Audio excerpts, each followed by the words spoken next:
Hello, hello, good morning! Tayo po ngayon is kakain ng sinangag. So, mag-Alapinas po ang dating natin. Ito na nga po at naghihiwa na ako nitong aking beans.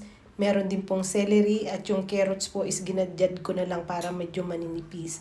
And meron din po akong mushroom na ilalagay. So, pwede po kayo mag-add ng any vegetable kung anong meron kayo sa refrigerator.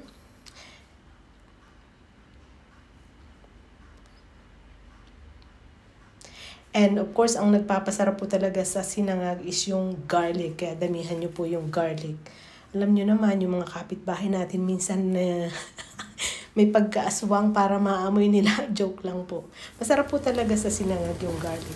So ito pong rice ko na ito, gumamit po ako dito ng basmati rice. Niluto ko na po yan kagabi. So halimbawa po is 10 minutes nyo niluluto yung inyong rice.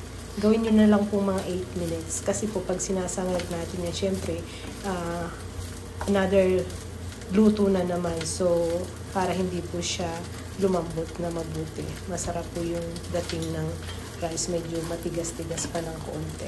So, yan. Ginisa ko muna yung mga gulay ko. Then, inad ko na po yung ating kanin. And, nagluto nga rin po pala ako ng egg na ilalagay natin. Nilagyan ko po yan ng parsley at saka paminta and salt. So, idagdag na lang po natin yan dyan sa ating sinangag para lalong sumarap. At ito pong sinangag na ito, nakita niyo po yung Knorr seasoning. Nilagyan ko po siya ng konting Knorr seasoning at saka konti pong oyster sauce, salt and pepper.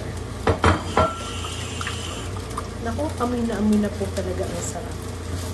And then, nagbusa rin po ako ng maraming garlic para ilagay po natin sa ibabaw ng ating sinangag bago natin haluin. Bago po natin hanguin. So, eto na ang ating fried garlic.